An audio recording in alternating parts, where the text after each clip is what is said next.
Y a-t-il un lien entre le théâtre, la comédie dell'arte et le judaïsme? Eh bien oui, très fort et très importante. La comédie dell'arte, c'est un genre théâtral né en Italie au VIe siècle et qui a eu un succès dans toute l'Europe pendant 2 siècles. Nous pouvons résumer la comédie dell'arte avec un personnage, un nom, Arlecchino, Arlequin. Le premier Arlequin de l'histoire s'appelle Tristano Martinelli et il vient de Mantoue. Entre 1557 et 1630, il a tourné l'Europe avec sa troupe.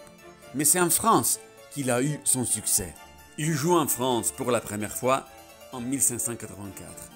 Il s'inspire de Zanni, qui était le protagoniste absolu de la comédie dell'arte, le serviteur.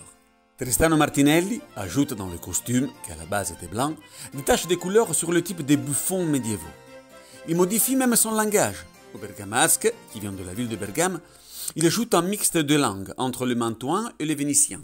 Grâce à son jeu d'acteur et au caractère du personnage, il devient le premier one-man show de l'histoire. C'est lui qui invente Arlequin. Il a le copyright. Il devient le roi des diables. Car Arlequin s'est fini diable fou.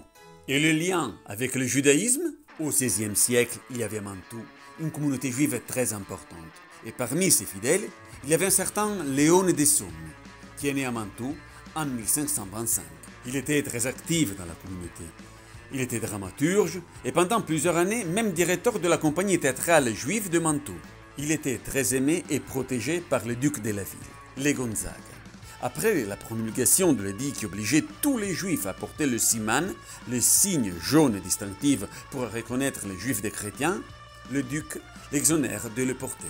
Leone de Sommi organise et dirige beaucoup de spectacles de 1579 à 1587 chez les Gonzaga.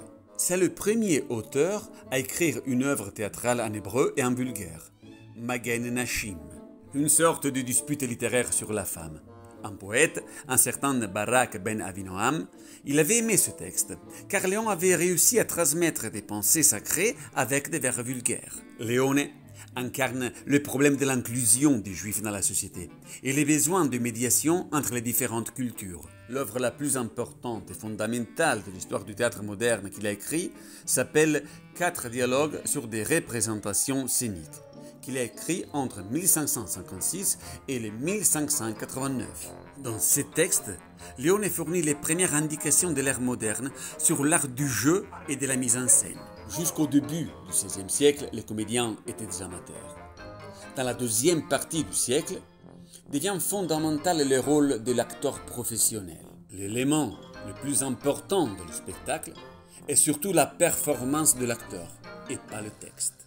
Et c'est vraiment la base de la comédie dell'arte, où le corps, la gestuelle, est protagoniste absolu. Leone de Sommi, dans ses textes, donne des indications très précises sur l'utilisation de la voix de la part de l'acteur.